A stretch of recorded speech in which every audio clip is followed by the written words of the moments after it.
Most people celebrate these 13 signs as proof they're burning fat, but as an ex-dieter gone lean the past 10 years, I can tell you 90% of videos are either guessing, using AI scripts, or just lying to you. Because there are signs popularly thought to mean fat burn, but they actually mean temporary fat burn, and you're about to regain everything. Meanwhile, there are hidden signs that mean you're losing fat even if the scale hasn't moved in weeks. Based on the patterns I've seen coaching thousands of people, I'm ranking these 13 signs into 4 categories. Strong signs you can rely on, moderate signs that can be noisy, weak signs that are usually myths, and sustainability signs, the ones that predict if you'll actually keep the fat off next month. Now, we're going to move fast, but also scratch beneath the surface, because if you don't understand the science behind these signs, you'll keep falling for the same lies again and again. Starting with the most obvious and misunderstood one, weight. In the first few weeks, weight is a strong sign of fat loss.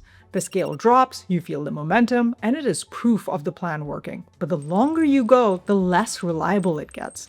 The scale starts spiking. You're up 2 pounds on Tuesday, down 1 on Thursday, and stuck on Friday, even though you didn't touch a single donut. This is the moment most people break. They stare at that little screen and think something is wrong with me. The diet stopped working. But here's what's actually happening. In the beginning, you're not just losing fat, you're shedding glycogen and water alongside it. Those combined drops are so significant that normal day-to-day water retention gets completely drowned out. So the scale looks clean and steady. But later, weight loss is mainly fat. The drops are smaller, and now the same normal water retention from a salty meal, a hard workout, a stressful day is big enough to mask the fat you're actually losing, which means weight just shifted from a strong sign to a moderate sign. Still useful, but too noisy to rely on alone.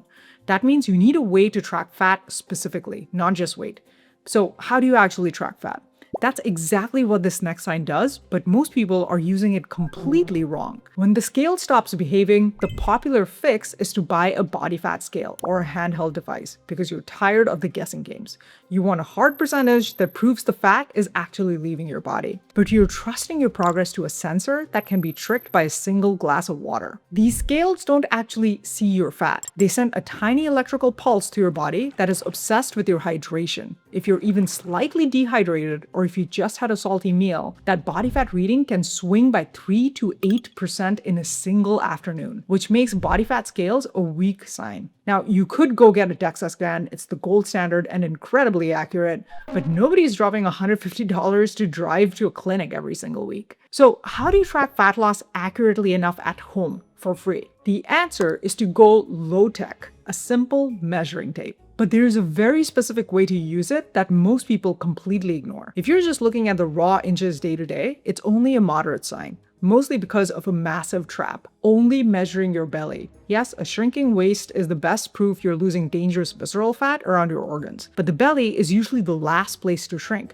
You could be melting fat everywhere else, not know, and feel like a total failure. Plus, if you lift weights, your neck measurement might actually go up, which can make you panic. But a thicker neck from muscle means your overall body fat percentage is actually dropping. But if you combine the neck, waist, and hip measurements to calculate your body fat, it altogether becomes a strong sign. I've linked a body fat tracker in the description below that does this exact math for you. This is crucial because of a weird pattern I see all the time. For 38% of my clients, their scale stays completely stuck while fat melts away, until one day the scale suddenly catches up in one massive drop. Without the tracker proving it, you'd quit right before the finish line. The tracker also flags 2 temporary fat burn traps that lead straight to being skinny fat. First, when most of your weight loss is actually lean mass loss, not fat loss. Second, when you're dropping fat faster than 1% per week. Because it catches those traps before you crash, calculating your body fat is also a sustainability sign. But the best part about calculating your body fat this way is that it tells you exactly when to ignore a weekly check-in completely.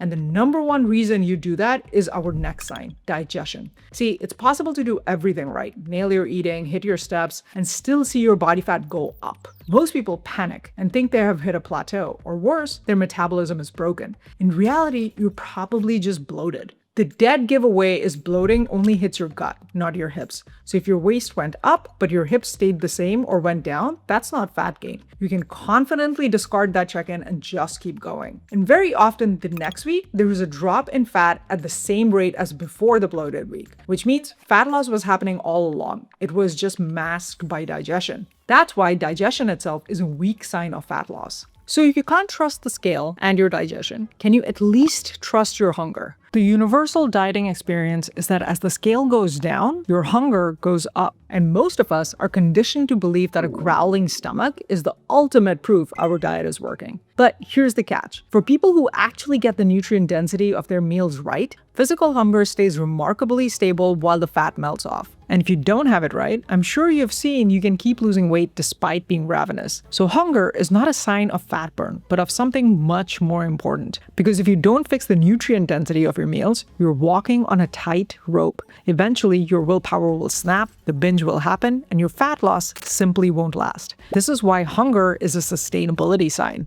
Now, before we get to the other signs, I want to call out 4 viral fat loss signs influencers swear by that are actually weak signs. First is thirst. Feeling more or less thirsty doesn't actually tell you if you're burning fat. The one exception is if your thirst shoots up dramatically. That can indicate big glycogen loss, which is common on very low-carb diets. But glycogen loss isn't fat loss, so you still need to check your body fat. Second is bad breath. This is another sign that gets thrown around a lot. Yes, your breath can smell different when you switch into ketosis on a very low-carb diet. But here's the thing. You can be in deep ketosis, eat too many calories, and gain weight.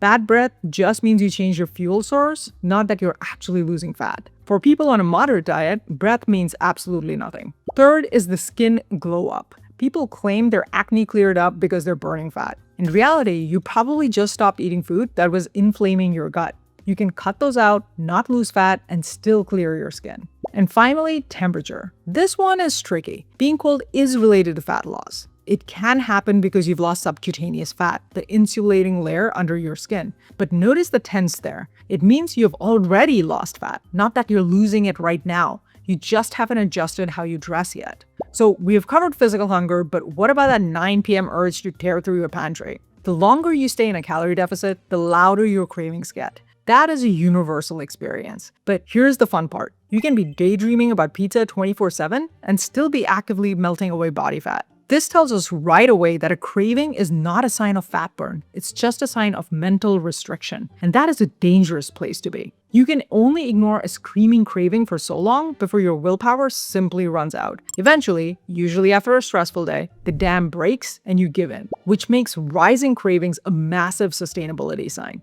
If they're shooting up, you need to either include more of your favorite foods day to day or fundamentally change your relationship with food before you inevitably crash. The next sign is usually the most confusing one because the experience is split. Some people start a diet and suddenly feel like a superhero. They're completely dialed in with laser focus. But others feel like a walking zombie who needs 3 naps a day just to survive. So which one means you're actually burning fat? The truth is, both. It just depends on your starting point and how long you've been at it. If your old diet was packed with junk food and sugar crashes, and suddenly you switch to whole nutrient-dense foods, your energy and focus are going to skyrocket. You aren't necessarily feeling the fat burn, you just remove the daily brain fog. But here's the catch. No matter who you are, the longer you stay on plan, the more your body tries to fight back. It wants to hold on to your fat, so it starts subtly turning down the dial on your daily energy to make you move less. And if you slash your calories way too low, that exhausted crash happens fast and hard. Because your energy can swing wildly up from eating better and then down as you keep eating less. It's an incredibly noisy metric. That makes it a moderate sign.